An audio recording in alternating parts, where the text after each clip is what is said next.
Horse Racing Northwest, March 2022. Joe Withy and Vince Brune. Podcast audio version as well as video that you might be watching right now. Thanks for joining us. And we have some great news in Western Washington. Thoroughbred Racing, Emerald Downs. Vince, it's going to be announced officially tomorrow morning, but this is the first public notification of another 10% purse increase for Emerald Downs Racing this year. Fantastic. Music to the ears of horsemen everywhere. 10%. Now, that's in addition to the 10% we announced at the end of 2021. So, in essence, 20% purse increase to start 2022, which, let's face it, that's horsemen need that, owners, everybody involved with the sport. So that is a great momentum starter for our 2022 season. Yeah, purse increases are fantastic news, and we have some more. So yeah, again, 20% over the end of last season, and actually in 2021 we had a 10% purse increase from the previous year. So we're working that good direction, and horsemen have got to be happy about all of that. So that is a great starting point for our Horse Racing Northwest podcast here early March of 2022. Almost mid-March. Yeah.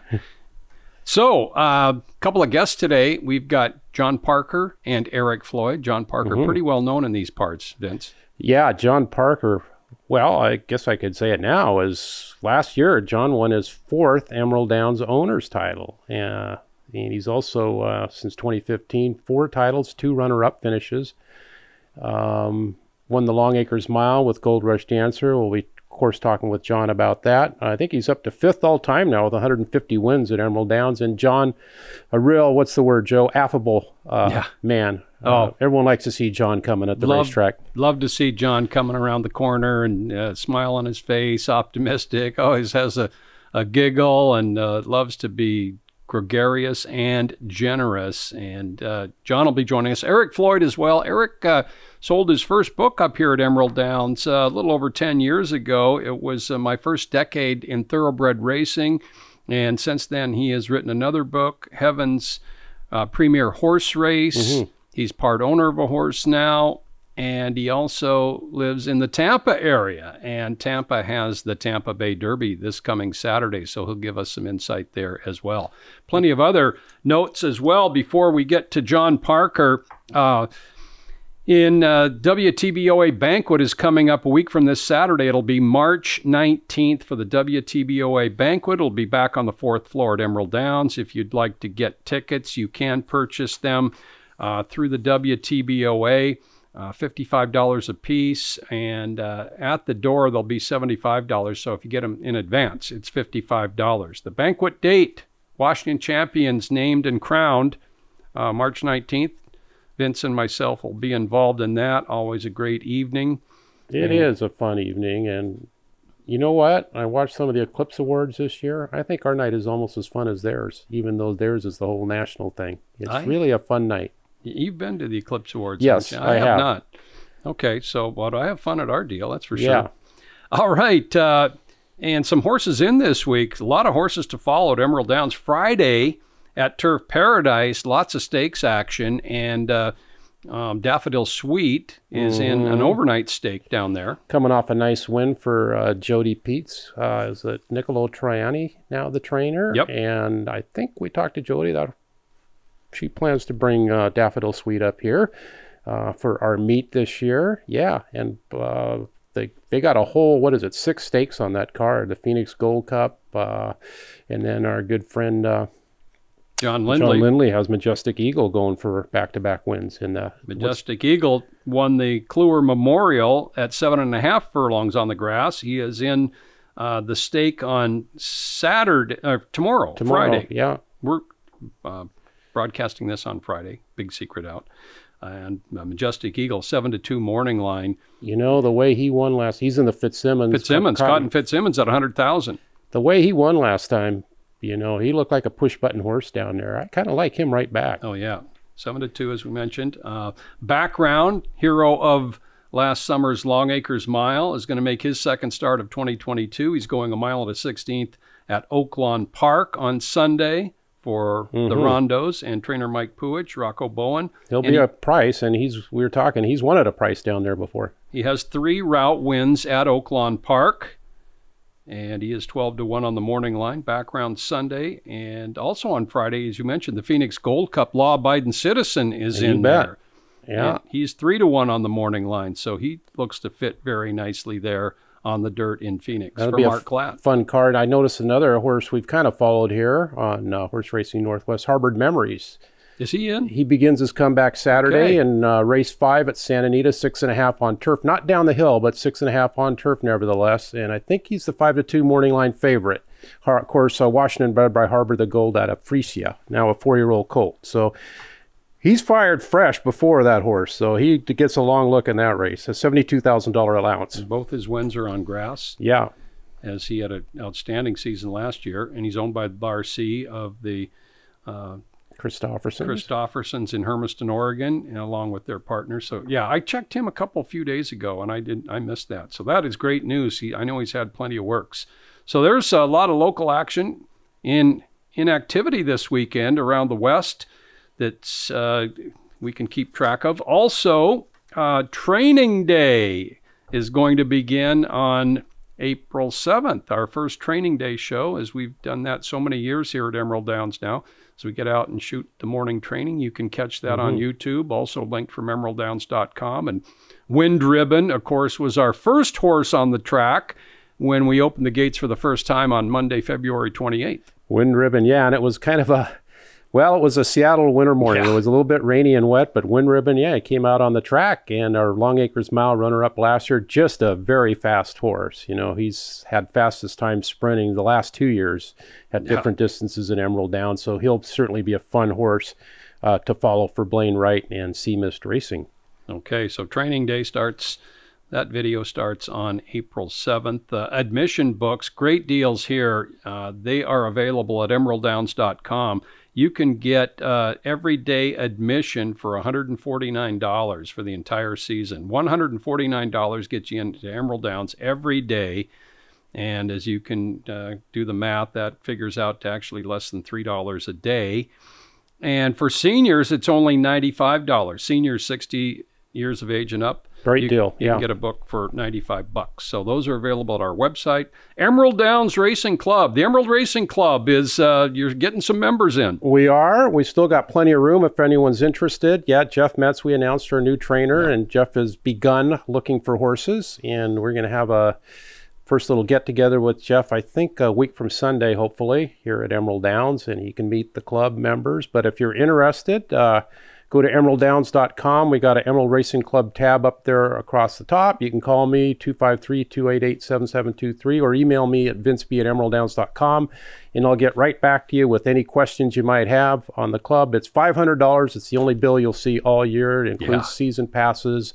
We have several field trips. A lot of fun, and we'll hopefully have a couple horses ready for action by opening day, May 15th. Yeah, and what a sight that is when an Emerald Racing Club horse wins out on the track. Yeah, we have to do it out on the track. Not enough room in the winner's circle. Yeah, those are great. And extra boost in attendance. We did have International Women's Day around, must have been the whole planet Earth, because it's called International Women's Day. And we've had some women do some great things. You had a column up on the website featuring Doris Harwood and a picture of Doris. And we've had some great contributions, let's face it. And it's not a man's sport. Oh, man, no. The list of trainers is just amazing. You know, Sharon Ross, Chris Stensley, Val Lund, Candy Kreiderman, you mentioned Doris Harwood. Kay Cooper led us in stakes last year. Kay Cooper. It just goes on. And you said it, Joe. The thing is, it's one of the only sports where the women compete against the men, with no handicap. Yep. And jockey-wise, we've had several, Chelsea Zupon won 100 races one year. Jennifer Whitaker, of course, everyone knows Jen. She's at number 9 all-time. Wow. For any jockey here with That's 514 great. wins, 22 stakes wins, which is a terrific number. Of course, the Longacres Mile on Wasserman in 2008. Debbie Hoonan's like number 11 all time. Sandy Gann won several stakes here. We've had just the contributions from the women has been just remarkable here at Emerald Downs since the track opened in 1996. Okay. So you can check that out at emeralddowns.com and much more. So we're just getting going here on Horse Racing Northwest. Once again, first announced just a few minutes ago, 20% purse increase at Emerald Downs for 2022. Just another 10 added. It'll be announced officially on Friday morning. We'll take a break. We'll come back with more and owner John Parker here on Horse Racing Northwest. Horse Racing Northwest continues from Emerald Downs, and of course that great news of a purse increase will, if you join us right now, which is kind of odd for a podcast. Most people probably already heard that, Vince, don't you think?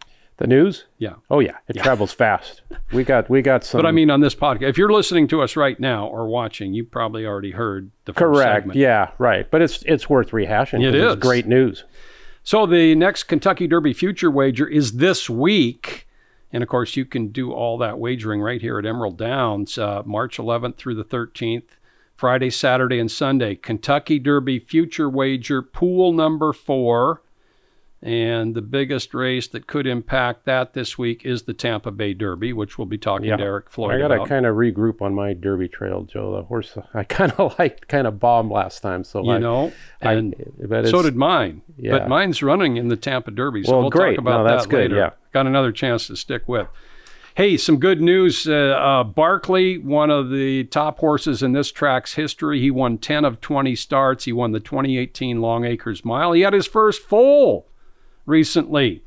And we're going to show you a picture of Barkley's Jasmine's Melody colt, born this week. I know Jasmine's Melody. Yeah, at Eldorado Farms, Nina and Ron Hagen's place up in Enumclaw. So Barkley out of Jasmine's Melody. Nice colt there with Mom. And Jasmine's Melody, all 9 of her wins were at Emerald Downs. She was stakes placed here. Her previous 5 foals to race have all won, including stakes horses You Go Girl and Coastal Jazz in recent years. So Barkley putting that nice white face on that foal out of Jasmine's Melody. I got an incident. Barkley, of course, is by who? Munnings. So I'm watching Oaklawn last week, and last Friday they had a maiden special weight in the last race. I had no wager on it. I saw a future stakes winner here. Horse called Life is Hard, a 4-year-old by Munnings.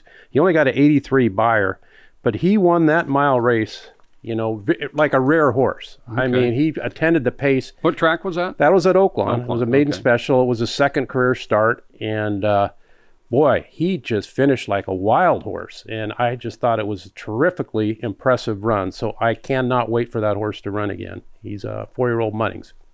Life is Hard. Life is Hard, yeah. Okay.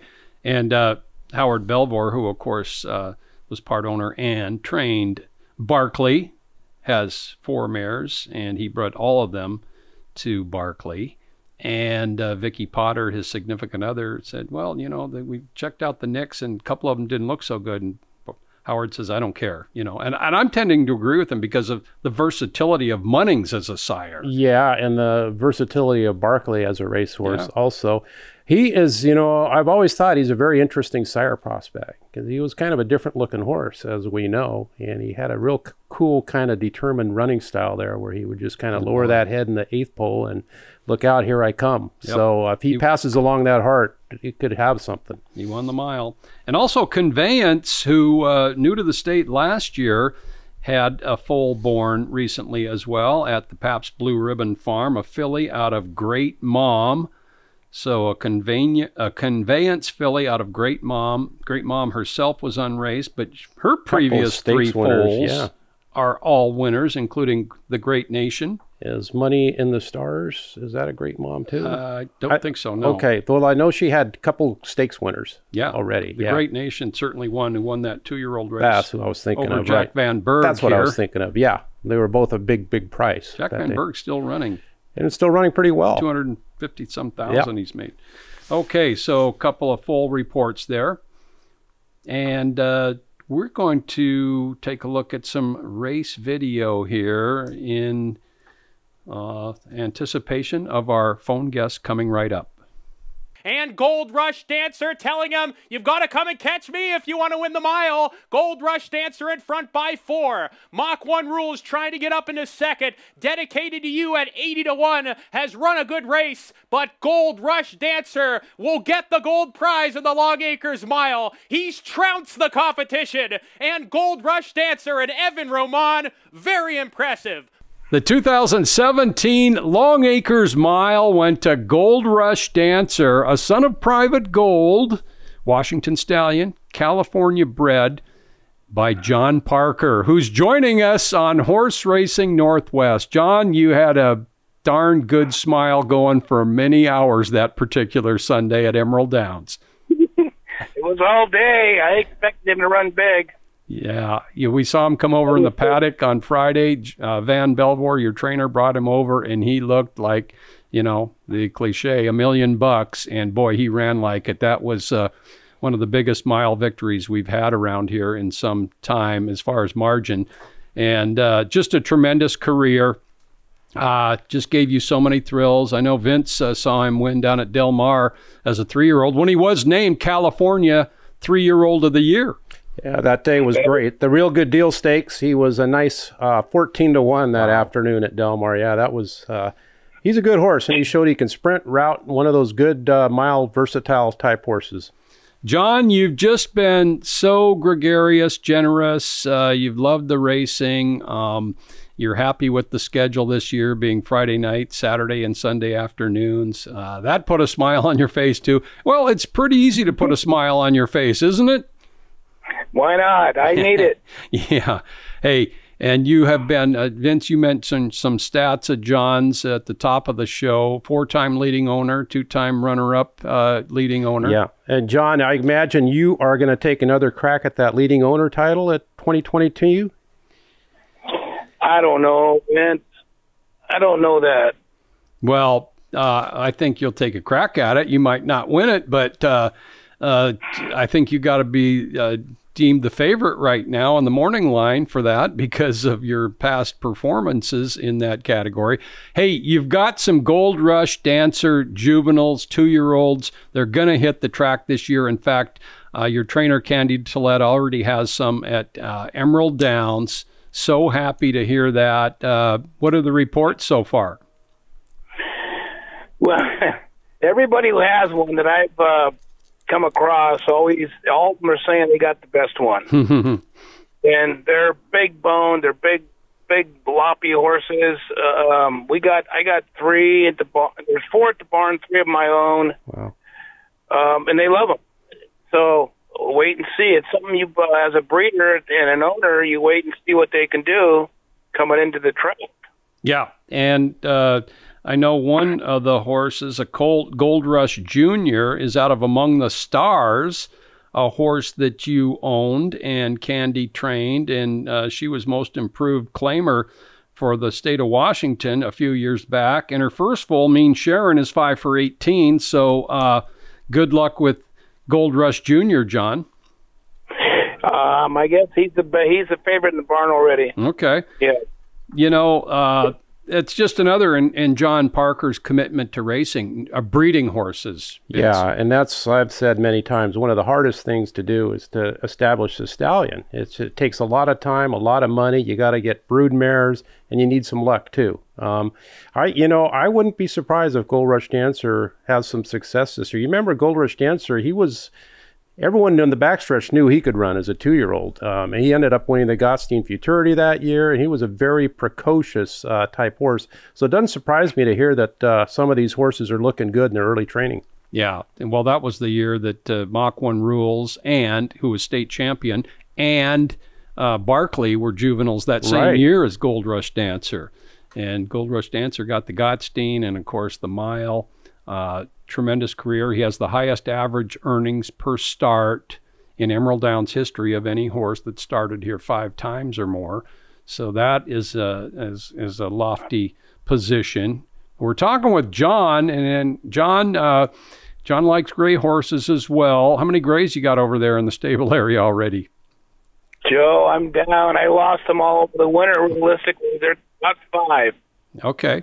And you sent a few horses back east, as you have the last few years. But you're bringing one back this year that we're going to be excited to see, that real fast horse, Lawan. Oh, he run second yesterday in a starter allowance back there. Excellent. Yep, I did lose him. I sold half, and then I bought him back, and then I did get him claimed by somebody there, but I claimed him back. And yes, he's coming to Seattle. That's great. John Parker, and, we'll be seeing you at the track more. Our schedule the last couple of years made it a little tough for you on the weeknights, but Friday night and weekends, we want to see you roaming around the paddock and glad-handing people and so forth. And you're going to meet our new track announcer. John Parker's the favorite owner of every track announcer we've had. You know that, Vince. And they get goodies. Yeah. John sends up a hamburger sandwich pretty frequently up to the announcer's booth. Bill Downs is our new guy, as you well know, John. Yeah, I want to meet that guy. The deal. Yeah. Looking forward to it. No, he's well experienced, and he'll pick up right where Tom Harris left off. So Gold Rush Dancer babies, you've got 3 of your own. And what about the rest of your stable? Do you have a couple of holdovers from last year? There's several holdovers. I know you move them in and out. You claim, you get them claimed, and you're certainly not shy to claim a horse here and there. Joe, I've lost so many over the winter, and then I got rid of some too. But there's Frank's Fix that's going to be back. He ran real okay last year. Yeah, that's a good name. And let's see, what else might we have? I know what I was going to ask him. It was, what was their first ever winner at Emerald Downs? Do you recall a horse? Craig Mountain. Craig Mountain, okay. And who was the trainer back then? That was my first horse at Emerald in 2000. Yeah, you started well back then, and you had Loto Canada at your place for several years, and that was a nice thing that you did. You brought him down. I think he was 27 when he made his appearance back at Emerald Downs. That is correct. And Len Kazmersky was a little reluctant to bring him back, but since you were in charge, you convinced Len, and Kaz trained for you a little bit as well back in some early years, didn't he? He did, and Lotto passed away at my house at the age of 32. 32, wow. Yeah. He was a great horse, as John knows. Yeah, my kids enjoyed him. That's nice, because he was a sensational juvenile, Gottstein winner, multiple stakes winner at 2, and traveled the country at 3, beat Temperance Hill in a race at Oaklawn before Temperance Hill won the Belmont and the Super Derby, etc. That's right, yeah. And ran against some really good 3-year-olds in Southern Cal, and third in the mile. One of the most famous races in Washington State history, the 1981 Longacres Mile, won by Trooper 7 with all those shippers. He was third in that race. He was a great horse, and John had him and took great care of him there for the last, maybe, 10 years of his life, something like that, John? I had him for 11 years. 11 years, okay. Yeah, good job. Yeah, John, just easy to root for you. You're a happy guy around the track. And, you make suggestions a lot, too, but the way you approach people is really good. You question some things, but you know that, we're all trying pretty hard down here. I like your attitude, John. Good. Well, I want to help people in the backside. That's what I want. Yeah. Everybody needs a hand. Yeah, and you have done that several times in the past with some nice gatherings and fundraisers as well. So looking forward to defending, owning Titleist John Parker with some sons and daughters of his top Emerald Downs horse, Gold Rush Dancer.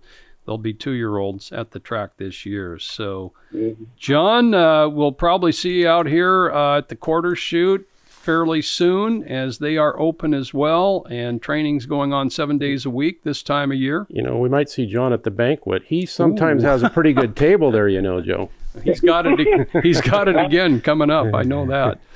Yeah, I'll be there. That's great, John. Hey, keep doing what you're doing. We'll try and keep up with you, okay? Good job. Thank you. Yeah, thanks, John.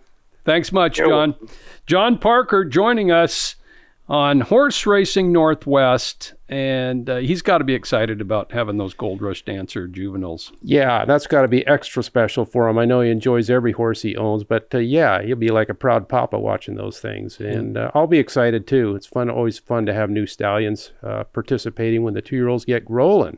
One thing John mentioned, Loto Canada dying at age 32. I saw Gopher Gin died yesterday. I think at age 31 was the oldest living Kentucky Derby winner. I believe that makes, I think they said Grindstone now in Oregon is the oldest living Kentucky Derby winner. Kind of interesting trivia. 1996 Derby winner, Grindstone. Plenty of Emerald Downs runners sired by him as he stood in Oregon for so many years. Okay, thanks to John for joining us. We'll take a break and we'll come back with more Horse Racing Northwest and our second guest, Eric Floyd. We'll be right back.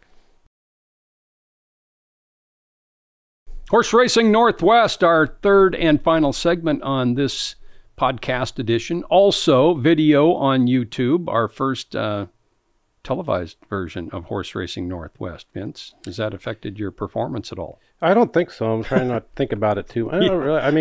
Because it's really, we're not doing anything physical, so it's kind of, we're just sitting not much of a change in our spots. But we are able to show like footage of races or whatever, which is cool for the viewer or listener or whatever, so it's good in that regard. And then the conveyance and Barkley foals. Yeah. Sad news to report. Unfortunately, Clel Sherwood passed away at age 78. Clel was our Jocks Room superintendent all the way up through 2016, and then he still worked for us basically over in Yakima at the Caribbean Casino there as the simulcast manager. He had a really fine career as a jockey as well. Yes, he did, and especially over in, you look at like the old Yakima media guides or whatever, he was really good over there. Clel was a nice man too, and Jody Parmenter, one of our association clockers, does a photo finish here. Was really close Clel on a personal level. I know it's been a little bit rough for her. We've had too many of these the last couple of years, but Clel was we use the word again with John Parker. He was affable. He was always fun and always had something nice to say, or just good man. Yeah, he contracted cancer, unfortunately, and Larry Pierce said he was called the Sela Shoe in the 60s over there in Yakima. That. Yeah.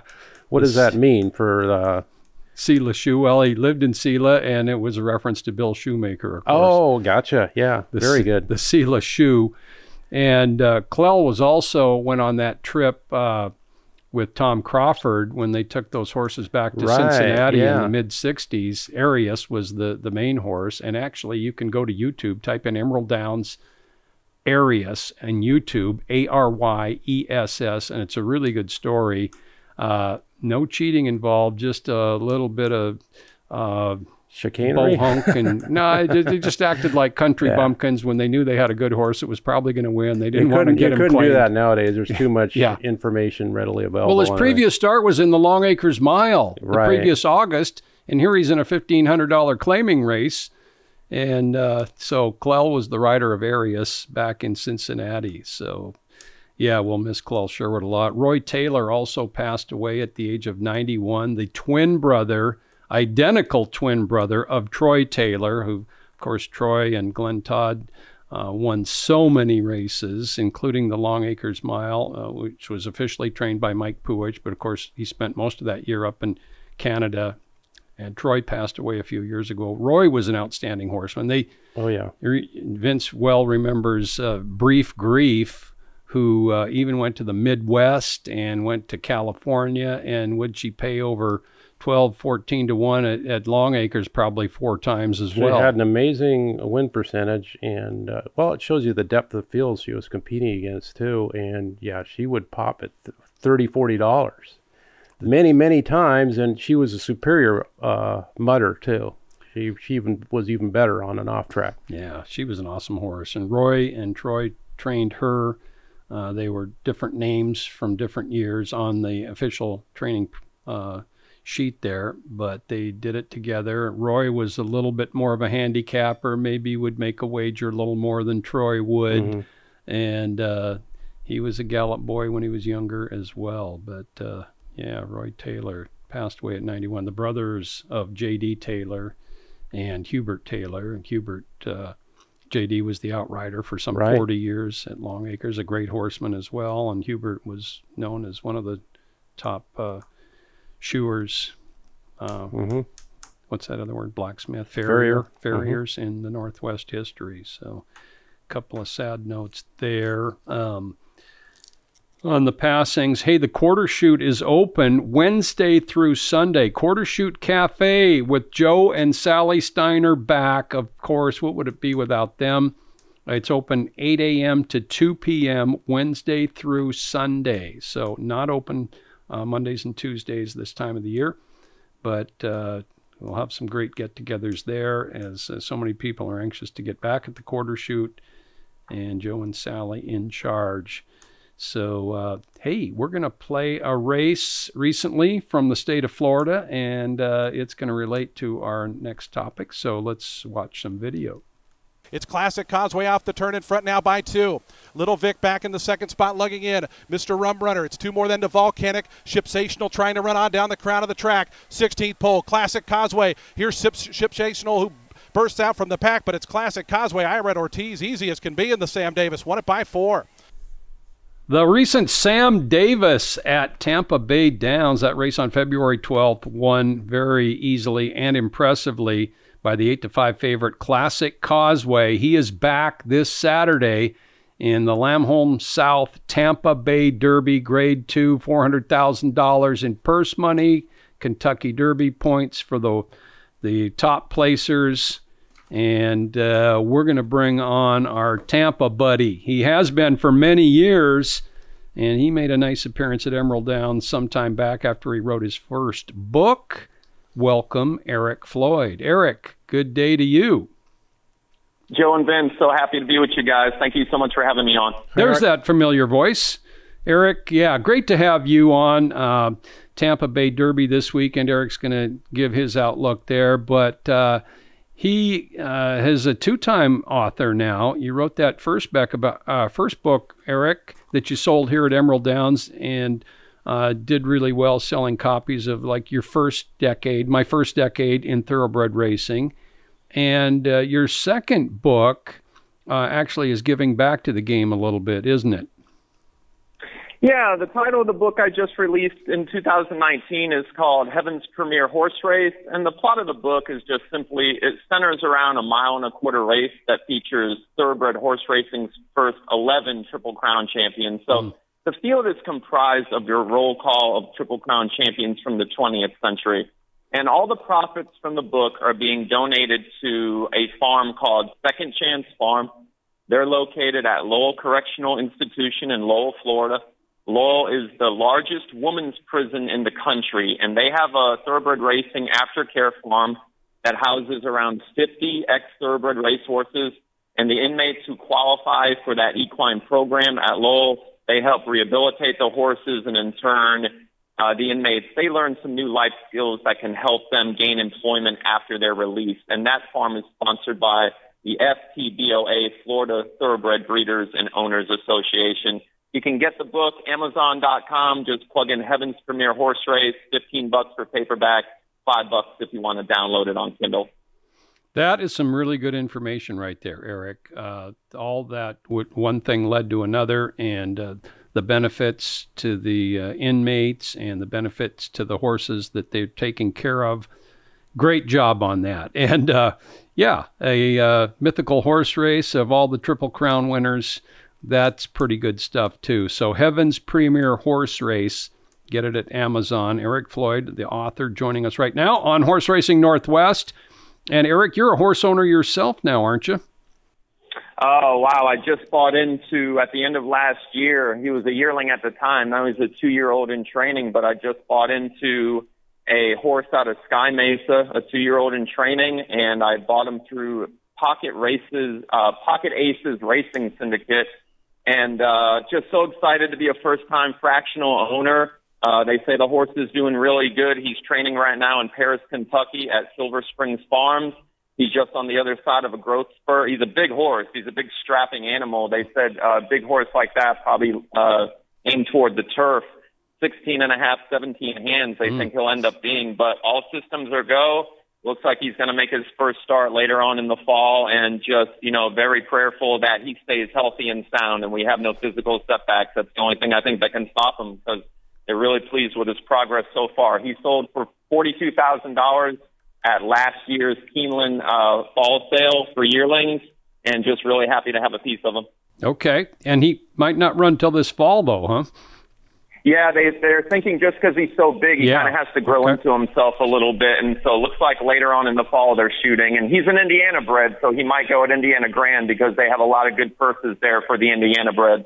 We just stole their track announcer. Bill Downs is going to be calling the action here at Emerald Downs for 2022 as Tom Harris, our announcer for many years.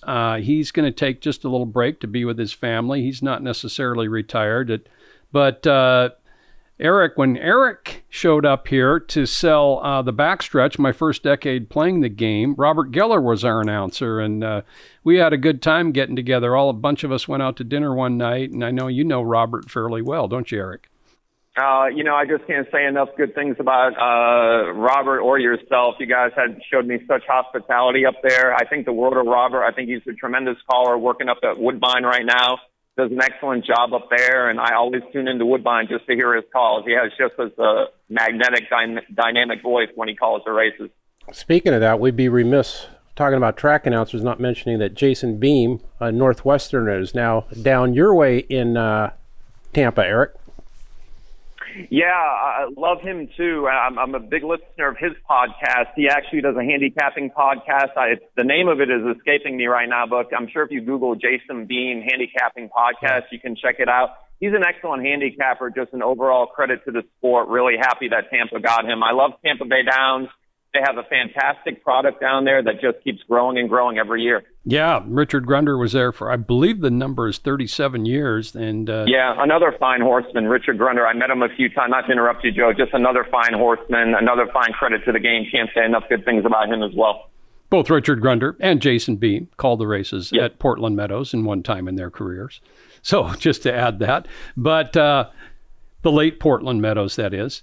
So Eric Floyd's joining us. He's a horse owner now. Looking forward to that horse's progression, the Sky Mesa Colt. He's a double author, and he's also a handicapper. Eric, I can't remember how we got knowing you in the first place. You were way down there in Tampa. Was it because it might have been through Robert, who knew you wrote a book? That might have happened. I don't think Robert had met you, but is that sort of the circular way that we got knowing each other? Yeah, Robert had a radio program / podcast that I was on, and we kind of instantly connected. And he was like, when I published the first book, he was like, you got to get up here. And I love the Pacific Northwest. I want to get up there again. It's great. You guys have such passionate fans. I mean, absolutely passionate fans when it comes to racing. I know they go crazy for the Longacres Mile up there every year, and I always tune in to watch that marquee race. So, yeah, great getting to know the fans up in the Pacific Northwest. August 14th for the mile this year, Sunday, August 14th, Longacres Mile. And, okay, let's talk a little bit about that Tampa Derby, which is this Saturday, a big field going a mile and a 16th, again for $400,000. Classic Causeway is back. And he is 2 for 4 lifetime, but boy, what a move forward in his first start as a 3-year-old. So I see he's 8-5 morning line favorite. Tell us a little bit about your thoughts on this race this Saturday, Eric. Well, I think the big story is there's a 100% chance of rain, so that's going to be an unknown for a lot of the horses in here. I mean, a logical place to start is with the morning line favorite, Classic Causeway, won the same at Davis, which is a grade 3 event. It's run at the same distance that the Tampa Bay Derby is run at, grade 3 local prep for the Tampa Bay Derby. Classic Causeway couldn't have looked any more impressive. He went wire to wire, basically. He was very relaxed. Irad Ortiz had him very relaxed. I thought they were tinkering with this horse's running style a little bit. As a 2-year-old, his last race as a 2-year-old, he sat a stalking trip in the Kentucky Jockey Club at Churchill Downs, ended up second in that race. And the race before that, he attempted to wire the field in the Breeders' Futurity at Keeneland, ended up third that day, just faded in the stretch a little bit. I think they've pretty much settled on, hey, we want this horse on the lead. We don't want to take his biggest weapon away from him, which is his natural speed. A couple of quotes I dug up this week. Brian Lynch, the trainer, says, hey, I got 2 sharp workouts in this horse, and he really likes the track, which is a really big deal because, as you know, Joe, Tampa is kind of a quirky surface. A lot of handicappers kind of compare it to Belmont. It's a deep, sandy surface, can be tiring, so not all horses like it. I think if there's one, maybe two knocks against this horse, number one, I think I know how the bettors bet in Tampa a little bit. I think they're absolutely going to crush this horse at the windows. I think he's going to be a really big underlay. I mean, I'm going to say he's going to go off at 3 to 5. That's how much I think this horse is going to get pounded. Okay. And here's an interesting stat. Since 2000, a grand total of 2 horses have turned the Sam F. Davis Tampa Bay Derby double. Burning Roma did it in 2001. The most recent, Destin, in 2016. He ended up coming second to Belmont that year. But I just think at such low odds, and the fact that horses just don't turn this double in the Sam F. Davis and Tampa Bay Derby, I'm going to look elsewhere for a little bit of value. I think, Shipsational is a horse. Can I talk about him a little bit, Joe? Because we talked about him a little bit before the Sam F. Davis. Sure. I think this horse is going to get bet. He's 6-1 on the morning line, but I think this horse is going to get bet a little more than he normally would because the handicappers are going to check out, hey, this horse is 2 for 2 in the slop. He came in a really nice second in the Sam F. Davis. You and me talked about this horse. I told you I liked him underneath a little bit. Lo and behold, he came in second. That was his 3-year-old debut. He came in off a 3.5-month layoff. It was the first time trying 2 turns. Closed really nice in the stretch, lost by 3 lengths. And this horse was no joke going into that race. As a 2-year-old, he showed quality, in 2 non-graded stakes races at Belmont Park. And that day, when he was racing back at Belmont in those 2 non-graded stakes races, he sat a little bit closer to the pace. And I think that's what Manuel Franco is going to want to do on Saturday. I think he's going to be a little bit closer to the pace. I think they got a little bit too far behind in the Sam F. Davis. And you're certainly not going to be able to close a lot of ground on Saturday in Tampa if it's a sloppy track. So can he make up 3 lengths on Classic Causeway? I think he probably needs to step up a little, and Classic Causeway needs to regress. But I think there is a scenario that it could happen. And I think the other major player in here, before I give you my pick, which isn't going to be any of these horses, is Major General, if I can talk about him a little bit. Yeah, you're on a roll. Keep going. Good info. Well, Major General, let's just start with this. He's trained by Todd Fletcher. And, this horse, Major General, he's got all the all-star connections. He's owned by WinStar, and he's trained by Todd Fletcher. You can't overstate Todd Fletcher's dominance in the Tampa Bay Derby, okay? The guy's won the race 5 times. This horse is lightly raced. Only 2 races as a 2-year-old. This is going to be his 3-year-old debut. He's coming off nearly a 6-month layoff, and so fitness is really, going to be a question mark. I did dig up this angle, though. This is a pretty interesting angle. Todd Fletcher is 27% with stakes horses off a layoff of 175 days or more. So if anybody can get this horse ready off of a 6-month layoff, it's Todd Fletcher. Major General won the Iroquois at a 1:16 grade 3 event, very similar to the Tampa Bay Derby spec at Churchill Downs. That was his second race as a 2-year-old. It was a really gritty performance. If you watch the replay of the race, he went and got the pace setters, and then he held off the closers. And so it was a really gritty, impressive performance. And another stat about this horse, if you're into trends, the last 4 winners of the Tampa Bay Derby were all making their 3-year-old debuts. Wow. So there's an angle there. I'm not going to pick the horse, but I will say this. Todd Fletcher has had a horse in the superfecta of the Tampa Bay Derby the past 12 years. So you got to put this horse somewhere on your ticket. Yeah, 12-horse field and Major General. It's one of those typical winter, springtime, 3-year-old stakes that are big fields, and connections have so many reasons to be optimistic, including Major General, Shipsational, and Classic Causeway, the 3 horses that Eric has mentioned. So how about a top selection for that race? I'm going to go out on a limb on this one. I'm not a long shot player, usually, but I'm going to give you a long shot in this race. I'm going to go with the number 10, Belgrade. This horse was sold for $700,000 at the Keeneland January sale. He's a son of Hard Spun. Hard Spun came in second the 2007 Kentucky Derby behind Street Sense. Grand Motion sends this one out. This horse is 2 for 2. He's only raced as a 3-year-old, but he's 2 for 2. He broke his maiden at Tampa at 6 furlongs, and then he won an optional claiming $75,000 race at Tampa. Both of those races, he was an odds-on favorite. So the public really liked the horse. When he broke his maiden, he was 3-5. And when he won the optional claiming event, he was 1-2.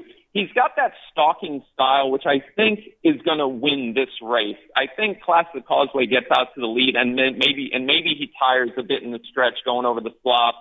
Maybe this horse can catch him at a big price. He's 12-1 on the morning line, but the main reason I'm picking this horse, Joe, is because I'm just trying to follow a pattern.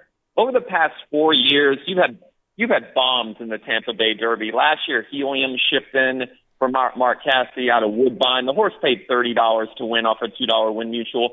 The year before that, you got King Guillermo. That horse paid $100 for a $2 win mutual. The Tampa Bay Derby is such an unpredictable and very difficult race, and I just prefer to go with a price over a 3-5 shot. I'm going to give you Belgrade because there's just something tipping in my gut. This horse costs almost $750,000. He's got to be able to run.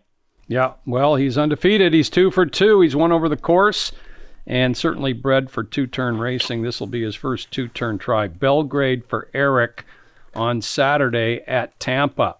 Eric, is there another horse on the card maybe that you might have looked at?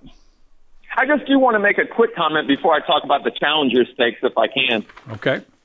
I just think it's going to be interesting to see how Command Performance runs for Fletcher. That horse was second in the Breeders' Cup Juvenile, and he's running in a maiden race. I believe that it's the 5th race at Tampa. He caught a really weak field. That horse is going to be like 1-9. But he's, I think, one of those horses, Todd Fletcher, is aiming for the first Saturday in May. So keep an eye on the horse. You're not going to bet the race. He's going to go off at 1-5, 1-9. But Command Performance in the 5th, it's a maiden race just to see how he runs. But the other stakes race I want to talk about, because the Hillsborough, the Florida Oaks, and the Columbia, those are all stakes races at Tampa on Saturday. But because it's going to rain, we don't know how those races are going to come out. I think a lot of those horses in there may scratch, so I didn't want to talk about those races too much. But a race that I think is really interesting from a fan perspective, maybe not so much as a betting perspective, is the Challenger Stake. That's race number 8. It's a grade 3 event, mile and a 16th. You got two prominent 3-year-olds from 2021 making their 4-year-old debut, and they're both coming off significant layoffs. Number 3 is Greatest Honor. I think any horse player recognizes this name from last year, 2021. I thought this horse was going to be my Derby horse last year. He won the Holy Bull. He won the Fountain of Youth, and then he came in 3rd in the Florida Derby, and he hurt himself in that race, and he was off the Derby trail. Funny thing, he's going to be matched up. The other morning line favorite in that race is going to be Dynamic One, a Union Rags colt, another horse who was in the Triple Crown mix last year. This is a horse, if you remember, he was second by a head in the Wood Memorial to Bourbonic, who blew up the tote board. I think he was 72-1. But then Dynamic One ended up running 18th in the Derby, beating 32 lengths. He then shipped into Saratoga, won a non-graded stakes race, but then he finished 7th by 21 lengths in the Travers. The morning line maker has got this horse as the favorite at 5-2 and Greatest Honor at 3-1. I really don't understand that morning line. I kind of disagree with it a little bit. Not a big fan of Dynamic One. I really like Greatest Honor in this spot.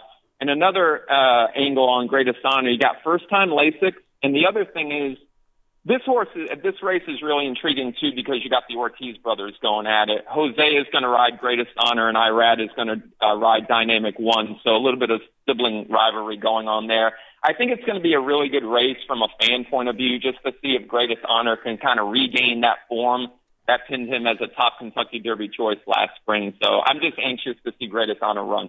Yeah, he was a really good horse this time last year. We'll see if he can take the Challenger at Tampa on Saturday.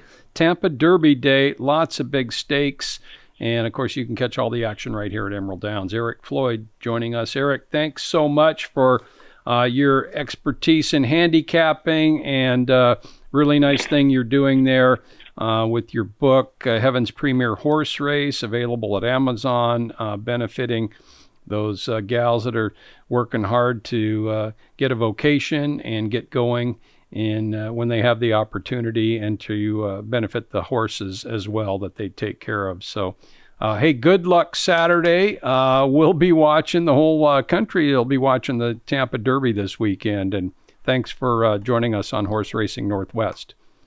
Yeah, it'll be a wet one, but we'll get through it. Yeah. Really a pleasure. I really appreciate you guys having me on. Best of luck this weekend, however you play it. Thanks, Eric. Thank you, Eric. Talk to you down the line. You got it, brother. Take care, man. Eric Floyd joining us on Horse Racing Northwest. And, so he's going to go out there with Belgrade a little bit. We'll talk a little bit more about that race in a moment. Let's see. We got a few things left to do. We're going to skip that fantastically popular movie line segment. What the PPs you got in front of you there? Well, that was going to be my sport short. Okay, for very today. good. Yeah. Okay, so sport short. Let's go to it right now. I'll go first. Baseball was just announced today that baseball is going to have a 162-game season, and that started in the early 60s. And my sport short happened in 1966 in baseball, which I really followed closely, as I know you did. Really before I started working in Thoroughbred racing. I looked at those box scores, and a thing that really stood out, and it still is a record, the only pitcher to hit 2 Grand Slam home runs in one game. I know you knew this answer. I did. You want me to say it? Yeah, sure. Wasn't it Tony Cloninger? Tony Cloninger of the then Milwaukee Braves. They hadn't moved to Atlanta yet. I don't think in '66, had they? Yes, right around there. No, they Okay. were in Atlanta by then. Okay, Yeah. 66. He was an Atlanta Brave, and he had 9 RBIs. A pitcher, hit 2 Grand Slams. He remains the only pitcher to hit 2 Grand Slam home runs in one game. Wow. That's a decent trivia question when you're throwing them out there. How about your sport short? Well, my sport short, I went to a racing this time, and I wanted to talk about one of the more interesting horses in Washington racing history. You know this horse well, Joe, and he's part of a trivia question you probably had before. Pick of them all. Mm-hmm. First career start was way back on, what was it here? 19 September 1990, at Longacres, and he won at 19-1. Just like Gold Rush Dancer popped in his first career start, so did Pick of them all. Now, what is, besides being a great horse, he won 24 of 92 career starts, $320,000 by Drewy out of Picadora. Pretty good running line there on the bottom. He won at all the Northwest racetracks. Yep. He won at Longacres, Playfair, Yakima Meadows, Exhibition Park, and Emerald Downs in June 20th, 1996. That was opening day, right? And he won race 7 that day under Pedro Alvarado. Another thing I remember about Pick of them all, in 1991, he finished first in the Tacoma handicap, but got DQ'd at 12-1, and Imported got up, and guess who had to get jockey quotes from Chris Lamance after the horse was taken down? You were doing it that year. Yours truly, yeah, and it was not a happy moment for me or for Chris Lamance. I kind of caught it there. Let's just say he didn't agree with the steward's decision there. It was one of those borderline calls that could have gone either way. But yeah, Pick of them all. I love horses like that just run hard and run everywhere. They run well, and towards the latter half of his career was claimed like 7 or 8 times too, and still, was hitting at the $16,000, $20,000 claiming level. Just a fine horse. Did you mention his career earnings? I didn't.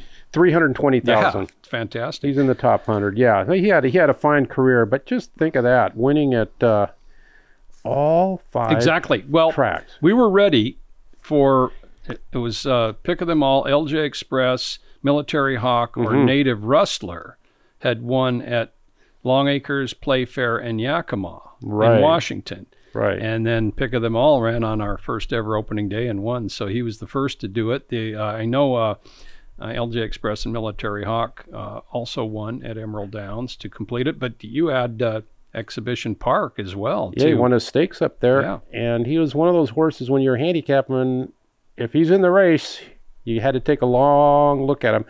Even if he got beat, he was going to factor in there somewhere. He was a hard hitter, as the they late say. Mike Noyes had him when he was young. Yeah, Mike was a fine trainer, as you know very well, Joe. And this horse was precocious. That's often a horse that wins their. You look back on a good career horse. A lot of times they won that debut. They just were kind of naturals, right? They just understood the whole object. That's definitely something.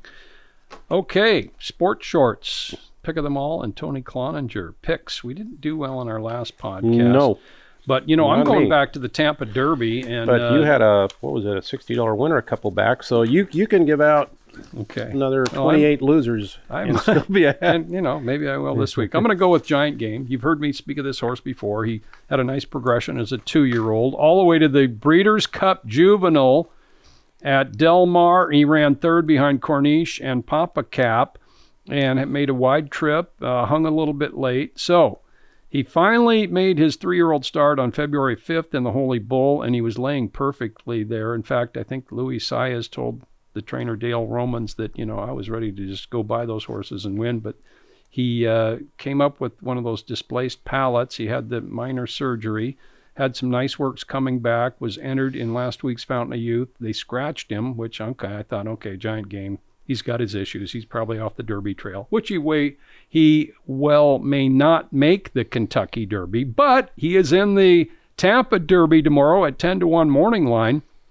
And, you know, you toss that last race, there's just no reason not to be optimistic about Giant Game. Joe Talamo's on him, who did ride him as a 2-year-old. So Giant Game, number 5 in the Tampa Bay Derby on Saturday will be my pick. Okay, I like it. I'll go to Aqueduct. Okay. On Saturday, race 9, that's their finale. Maiden Claimers, which I always find interesting. This is for state bred, maiden 3-year-olds and up, full in the state of New York. You get some good angles on these type of races. I Keep do. going. This is a 6.5 furlong. It's a maiden 40 for, as I said, New York breds. On number 3, Haymackett's Jack, 8-1 on the morning line. The angle here is this is second off the layoff, and the horse led into the stretch in a maiden special, state-bred maiden special on 4th of February in its comebacker. So now drops into the maiden 40 ranks, and looks like might be the controlling speed. And at 8-1, you know, after the tightener under its belt where it did show speed, I think it has a chance to go all the way. I didn't know a lot about this trainer, Carrie Brion, B-R-I-O-N, so I did a little research on her, and she is the leading steeplechase trainer in the country. But she also trains some thoroughbreds, and this one will be ridden by J.A. Vargas Jr., who rode in the comeback. The winner of that race has already come back to win. So we shall see. I think at 8-1, it's worth a flyer. Haymackett's Jack.